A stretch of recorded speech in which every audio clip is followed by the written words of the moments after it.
कौन हो तुम? अभी पता चल जाएगा कौन हूं मैं।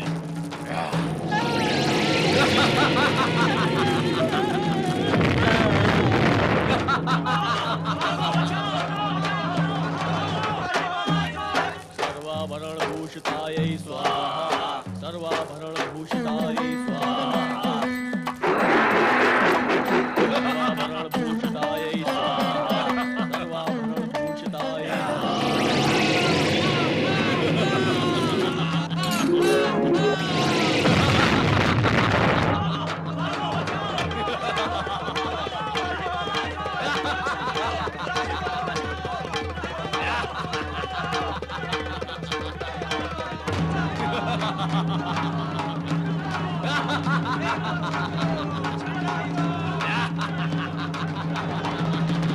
ये दुष्ट भस्मासुर निर्दोष प्राणियों को ही समाप्त करता जा रहा है।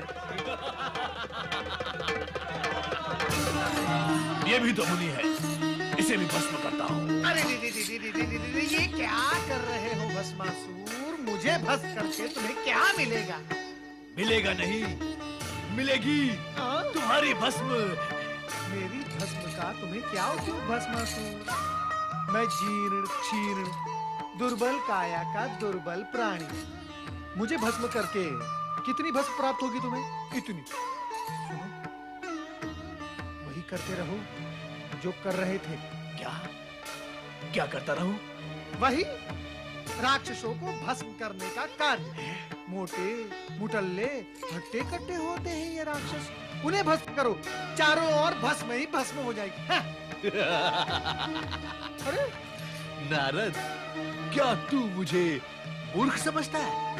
नहीं नहीं, जब तक तुम्हारे सम्मुख खड़ा हूं तब तक तुम्हें मूर्ख कैसे समझ सकता हूं? नहीं, तू सामने खड़ा होकर ही मुझे मूर्ख समझ रहा है नारद। नहीं नहीं, इसीलिए तो राक्षसों को भस्म करने की कुमंत्रणा दे रहा है। अरे परंतु मैं तुम सब ऋषि, मुनि, देवगण, ब्रह्मा, विष्णु, इंद्र सभी को भस्म करके तीनों लोकों पर विजय प्राप्त करूंगा। परंतु उससे पूर्व मैं सर्वप्रथम तुझे ही भस्म कर दूंगा। अरे भस्मासुर, सर्वप्रथम त्रिलोक पर तो विजय प्राप्त कर लो, फिर नारायण नारायण।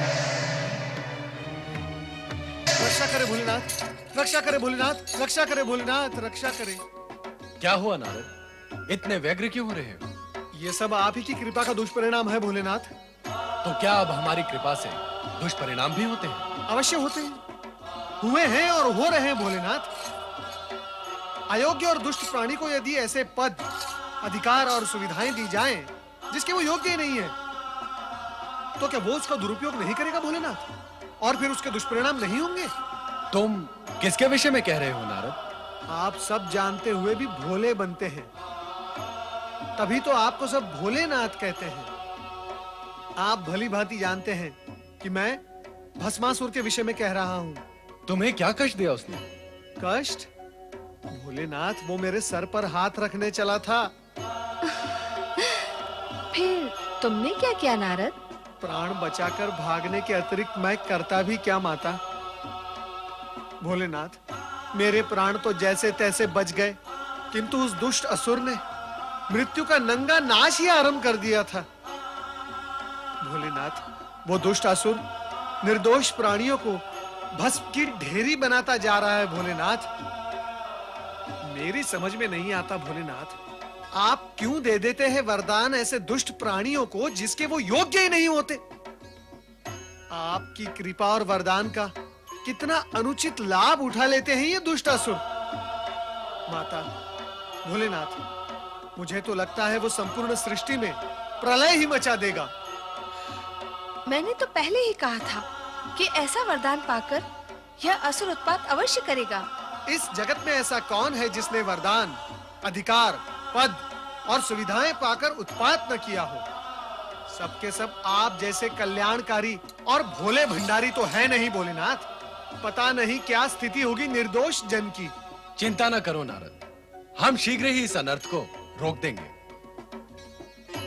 भस्मासुर, तुरंत तो उपस्थित हो जाओ।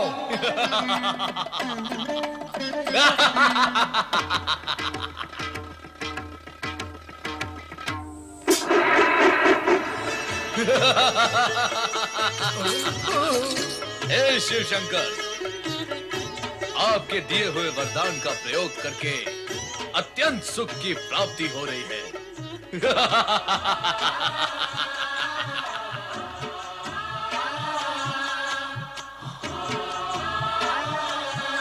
ये सुंदरी कौन है? मुझे इस प्रकार क्रोध से न देखो सुंदरी। क्रोध में तो तुम और भी अधिक सुंदर दिखाई देती हो। मैं ये सोचता था कि मैं अपने शत्रुओं को समाप्त करने के पश्चात जब इस त्रिलोक का सम्राट बन जाऊंगा तो मेरी साम्राज्ञी कौन होगी। परंतु तुम्हें देखने के पश्चात प्रश्न और सोच दोनों ही समाप्त हो गए। आओ, मेरे पास आओ।